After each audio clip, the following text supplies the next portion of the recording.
To be living elemental is to be living a more balanced life. I'm your host, Sara and the founder of Jade Scott Design. Through my interior design studio and feng shui practice, I awaken clients to the idea that their home is just as essential to their well-being as is to their mind and bodies. Essentially, nature's elements create balance and support, and through the lens of home, we can utilize their power when applied intentionally. Through this podcast, it is my intention to open you up to the idea that by living elemental through mind, body, and spirit will have a significant impact on your home and your life.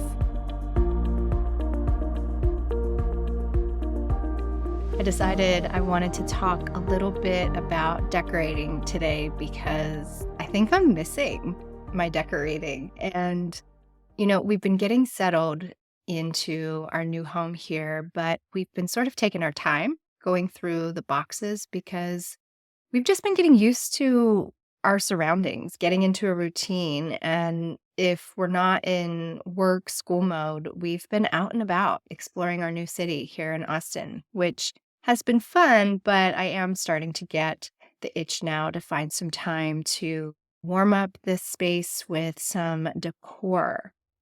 I am finding, however, that as I go through some of our boxes, a lot of our stuff just isn't working in this space. I mentioned this before in previous episodes that we sold a lot of our furniture. We came with very little, but I did keep a lot of our decorative accents and artwork. Those things still feel personal to us, and we weren't really ready to part with them. So I did bring a lot of them. But one of the things I'm really struggling with is in this rental home, we have really tall ceilings. And so a lot of the art that we have just isn't scaled properly for this particular home and probably our future home once we decide to purchase. So I've been going through boxes, seeing what's in there, and then a lot of it is just getting packed back up again until we move, which is hopefully by next summer. And as far as decorative accents, because I got rid of so much of the furniture, I don't really have a lot of accent tables or shelves for tabletop items like picture frames or crystals or other little tchotchkes. And because we're temporarily renting, I'm being really mindful of what pieces I do decide to buy now versus waiting. So I've really been struggling with decorating. And as a decorator, that's a challenge for me. And to be honest, on an emotional level, I've also been struggling a little bit. I was talking with a friend last week and I was telling her that it's just been so go, go, go. Make sure the kids are getting settled, making new friends, and spending extra time with them to make sure they're adjusting well and don't have any unconscious needs themselves. And my husband's adjusting to his new role at work. And so he's dealing with all the newness that comes with a new job.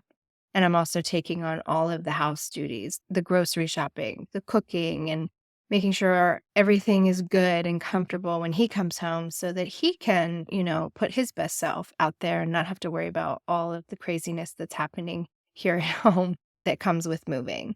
So all of that considered, I haven't been tending to myself as much as I probably should have been, you know, not putting on my emotional oxygen mask per se, right? I've been very easily triggered, kind of angry, like a little bit, like very short tempered with myself, with the kids, with my husband. Um, I'm finding I'm getting like choked up a little bit, like really easily, like almost I want to cry. I mean, I've always been like that, but the last few weeks have been really over the top.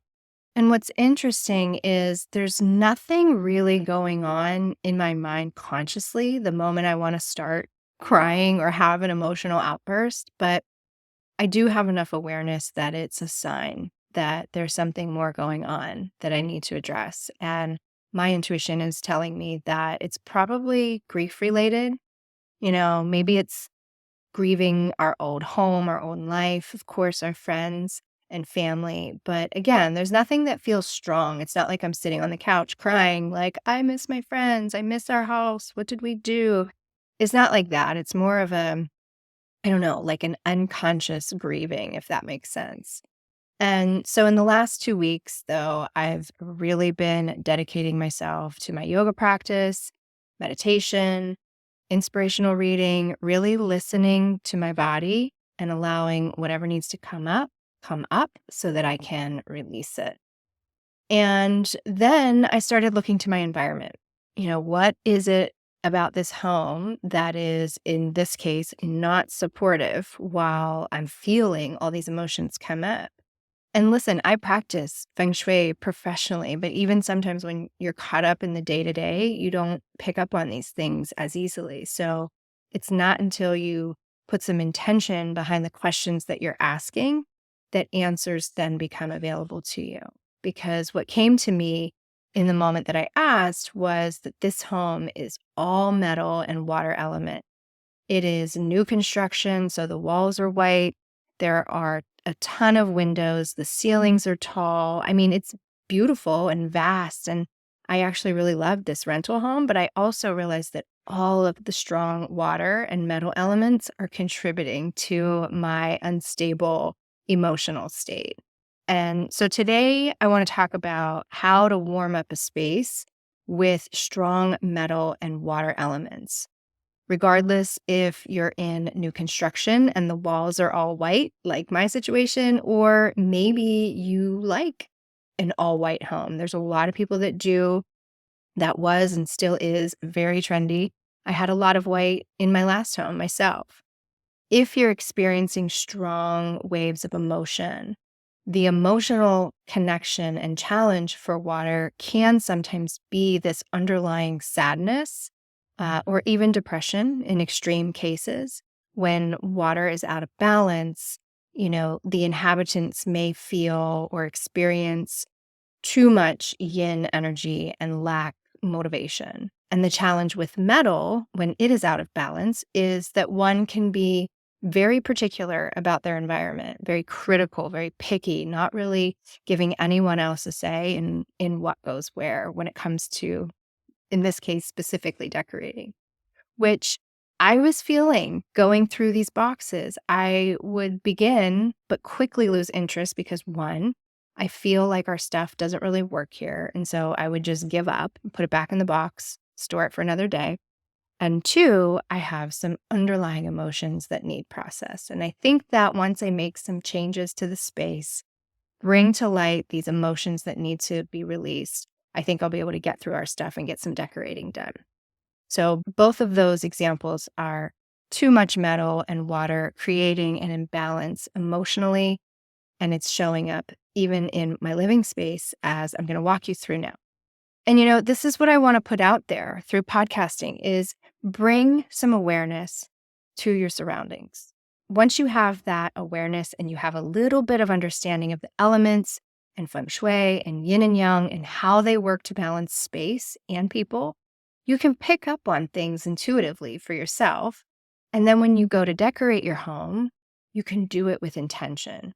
I explain this to my clients too when working on a decorating project.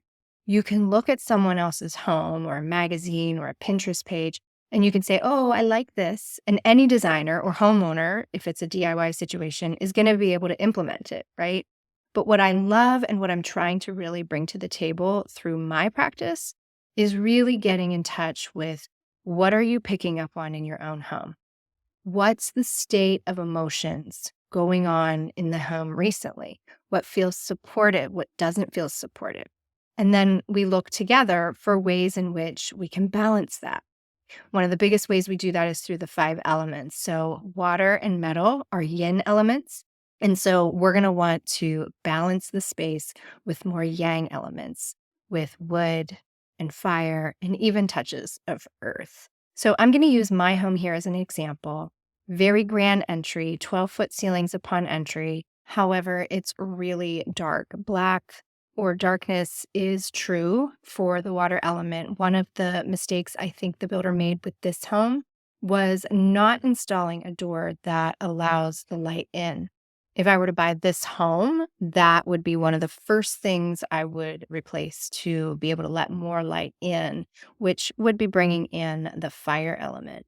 So upon entry, there's a lot of water going on. And let's just touch on the exterior. The house is painted white brick, which has a combo of earth and metal. The brick being earth, but being that it's painted, gives it more of that metal yin energy with a really dark gray roof, almost black. So a little bit of metal and water there too. And the front door is also painted very dark gray. So a lot of water accents happening.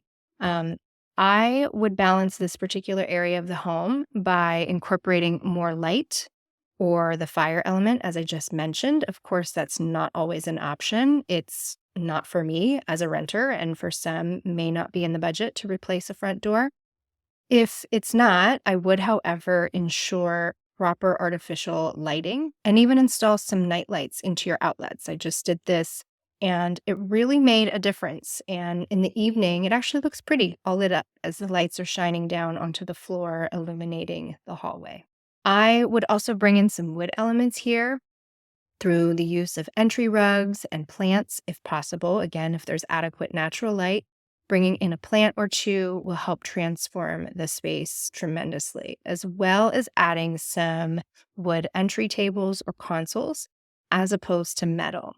Again, we're talking about warming up a home that has a strong metal and or water presence. So if your home is a new build like mine and it's painted contractor white, white signifies the metal element. And so our aim is to balance, and in this case, warm it up. So moving through my home in particular, again, to just sort of give some examples, as you move to the back of the home, it is all open concept. So open kitchen, living, dining space.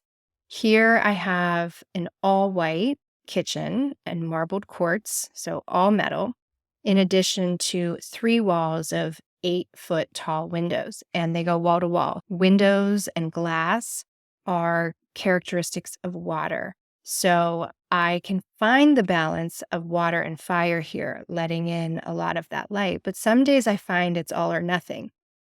It's as if the light is pouring in or it's dark when closed. I would love to balance that out with the appropriate drapery. However, that too is not really an option for me as a renter. Just the window height alone is going to require custom. So it's not like I'm going to find that size at Target for a temporary solution. But for you, it might be. Adding properly scaled window treatments will bring in the wood element. Wood is vertical or columnar shaped. So, and depending on the fabric you use, if it's a natural fiber, that would also be bringing in that wood element. Aesthetically, it's going to help draw the eye up and, in a sense, take up some of that dead space in the room. Sometimes with really tall ceilings, there can be a tendency to have, our head in the clouds, per se, when things are out of balance. And again, like the front door, if the window treatments aren't in the budget at this time, just do what you can and maybe incorporate some tall plants or indoor trees to help bring in the wood element and take up some of that extra space. Plants would most likely thrive with all that natural light, so definitely add some in this area. And of course, other textiles such as throw pillows and blankets are going to also help bring in that wood element. And depending on the color, you can also bring in fire and earth. Earth would be terracotta, warm browns and yellows. Fires could be shades of red and purple. Just play around with it and find, really use what you love when it comes to color. And if you have an all-white kitchen or even bathroom, I mentioned the kitchen here has a strong metal presence with all the white and marble. Our primary ensuite bath is also heavy with white marble. There's also blacks and grays. Again, gray is associated to the metal element. Black is associated to the water element. The accent tiles that they used on the floor are dark gray. And it just being a bathroom in general, it just automatically makes it a primary water element. Black and white is very common for both kitchen and baths. So warming up those areas with fire and wood and even a little earth is going to help balance them out. You can pull in the colors I just mentioned, such as the reds and purples or earth tones, through your decorative accents, your linens, and even tabletop items. For example, in your kitchen, you can set out wooden bowls and trays as opposed to metal ones. And same with your vanity accessories. You can pull in wood materials made for damp spaces, such as teak or bamboo, but you can also use mold resistant rattan or wicker style baskets. I'm actually on the hunt now for some earthy bathroom accessories, and I'm not having any luck. I seem to only be finding more black and white with metal or glass accents. I mean, it's funny because I'm drawn to those colors and materials, but again, I'm trying to be more mindful and intentional about what I'm purchasing for my space. And I hope after listening to this, you will too. So let me know if you find any good options for bathroom accessories. And that's it. If this podcast is resonating with you, I'd love to know about it. Please be sure to subscribe and leave a 5-star review. You can also reach out to me via my website, jadescottdesign.com. There is a contact page there. There's also information on feng shui services, and you can also take a peek at the items in the shop. I am still on hold waiting for all the proper permitting to be able to sell here in my new state of Texas. But make sure you are on my email list to be alerted as to when the shop goes live again. I actually have a few new products I'm excited to share with y'all. Yes, I already started saying y'all. It didn't take long as I pick up on accents easily. Anyways, thank you, my friends, for listening. Until next time, much love and gratitude.